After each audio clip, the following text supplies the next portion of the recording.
seriously. And when we got in government, after the DP walked away and left it unattended for 9 months, we got in government, we appointed Richard Gibson. We made an arrangement with the other islands that they too would have to hold referendum so that now through the referenda you can get a clear indication as to where you want to go. Because the referendum that was held before was in 1994, and this now is 2004, 2005. And the political parties on Curacao, all of them were speaking separate status, Curaçao per Curaçao. Sabre was saying we want to be a crown dependency. Stacia was saying we want to remain the last country in the Antilles, the last island. Bonaire said they wanted direct ties, but not in the referendum. In the referendum of 1994, everybody said they wanted to stay in the Antilles. So we encouraged them, and they didn't. That's how the constitutional train started to move. Then from then, there were several, the preparatory roundtable conference. You had the signing of the final declaration on the 2nd of November 2006. You had the conference here at Western Hotel in November 2008, and the process. So all of that accumulated to now. Where the breakthrough came, 2008, 2009, what was the leader of the Democratic Party reporting all the time? The Dutch is constantly moving the goalposts. They're constantly changing because they made announcement that St. Martin would become country in 2004. It didn't happen. They said it will be in 2006. It did not happen. They campaigned in 2007 and said, Sarah brought you separate status. It never came. They promised it would happen in 2008. And they said the government was moving the goalposts. Prime Minister Balkenende came here and lectured for 9 minutes in the courthouse and tell them as long as the government doesn't change its ways of doing things, as long as you continue using harbor money to build roundabouts and to buy pavement blocks and plant trees, that is not the way government should operate. As long as commissioners go in office just to give themselves land, as long as there are conflicts of interest in government, Holland will not support the process. We came in government in 2009, and that is when the process got in high gear again. Because in 3 months' time, I was able to lock the Dutch down along with the central government and the Curacao government. We devised a plan together, and we said, we're putting our foot down. No later than the end of October 2010, we must become country. And when we presented that as a unified front to the Dutch, the State Secretary bought into it. But, and that's where the plans of approach came in. If you are not ready in some areas, what are we going to do? We made provisions for it. But we skillfully negotiated our way through. And when I went to the second chamber debate in April of this year, the hostility before you go there, the Brinkmans and some others, Van Raak, squarely against. How could St. Martin become country and they're corrupt? How can St. Martin become country and people don't pay taxes? How can St. Martin? How can St. Martin? I did not walk away. I did not stay home. But I defended St. Martin. I defended St. Martin. And backed by my capable, able, dedicated team of advisors, we negotiated until late in the morning. And we finally came home, like somebody say, not with the bacon, not with the beef. We came with a whole cow. We brought it all home. Then we had to face the first chamber. That too, we were successful. And then we had the final political steering group meeting, which I went to The Hague again. And again, it was St. Martin, William Marlin alone as politician. Because the leader of the Democratic Party said she is not going before she is going only for the roundtable conference. So she flew in only for the ceremonial part when the battle was already fought. And again, the Dutch was insisting, some of them, St. Martin, shouldn't be because they are not ready. They wanted to put more plans of approach on public works because of the things they're hearing again at public works. They wanted to put a plan of approach on the legal affairs department And again, we were able to negotiate and to reach agreement and explain to them what we are doing to ensure that the things of the past won't happen at Public Works, that we have removed the management of Public Works, that we have taken away signing authority from another member of the previous management, and that we have hired new people to strengthen the whole institution of Public Works. They bought into it again and they agreed.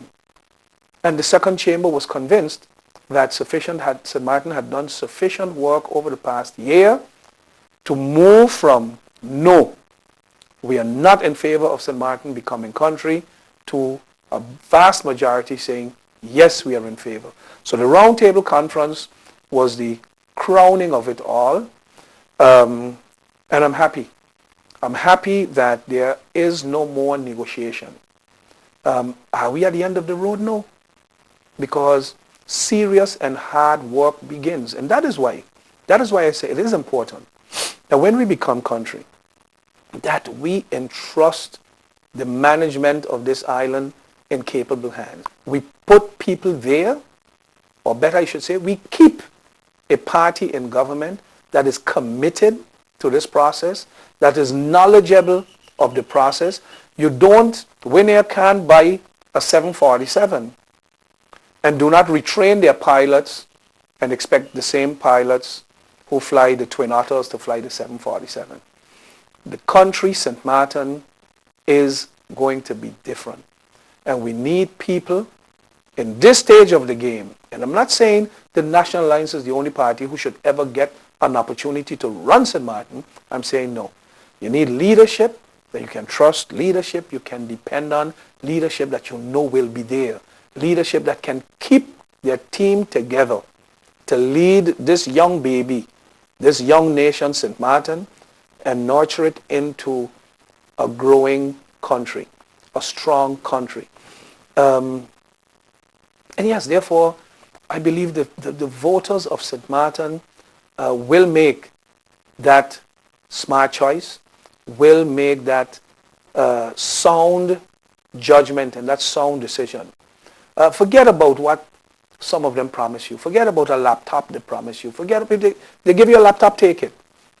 Okay, because you can use it. But on election day, you got to vote for a leader that you know is willing to defend you morning, noon, and night, rain or sunshine. Because I've been told all the time, well, you got to get out on the road, you got to campaign, people got to see you. Have I done that? I would have neglected my responsibility.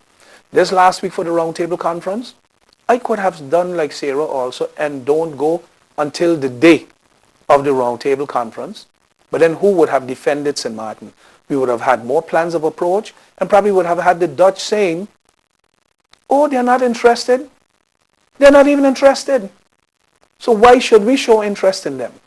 And I'm saying it is more than just winning an election.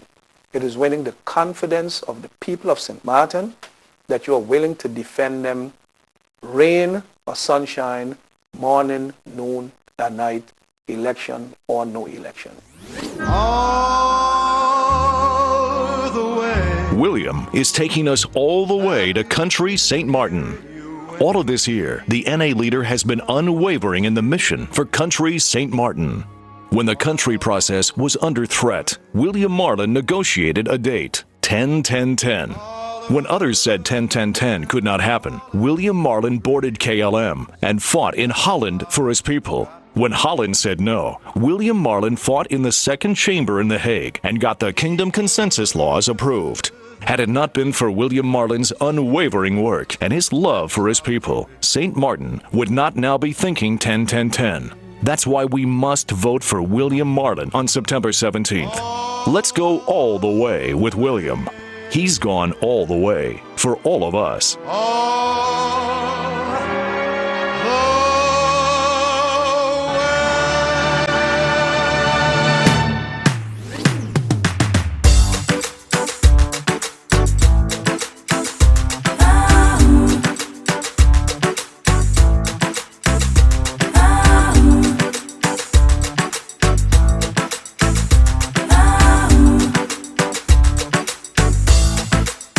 What can the public expect after the 10-10-10 date? So on 11-10-10, what do we expect? We are not going to change overnight. It won't be that all of a sudden now the census office is closed. You can't get a driver's license. You can't get a doctor card. You can't get your child in school. No. What will change is that instead of having 5 commissioners in office, you will have 7 ministers. What would change is instead of having 11 island council members who are also the 5 commissioners, you would have a separation, 15 members of parliament and 7 ministers. What would change is that we would have a minister plenipotentiary in The Hague and not a deputy minister who only sits on the chair when the minister is always from Curacao. We will have our own chairman of parliament who won't be a lieutenant governor chairing the meeting. We'll have our own prime minister who won't be a governor chairing the meeting of the Council of Ministers. But we will also have institutions such as the Council of Advice, that before Parliament can debate any law, that it has to go to the Council of Advice. We will have our own inspectors in education, or inspectors in public health, our own inspectors of labor. So all the government responsibilities would be ours and would be much closer. We will have full responsibility for deciding on all areas of government responsibility. And one of the things that I want to stress on very, very much, because these are little lies that they tell during the campaign when they get people in the privacy of their homes, and people believe a politician, if he come and tell you this, I know for fact because we were there. Central bank and currency. The decision to have one joint central bank was not made by William Marlin. It was made in the final declaration, the final agreements of the meetings in The Hague on the 2nd of November 2006. The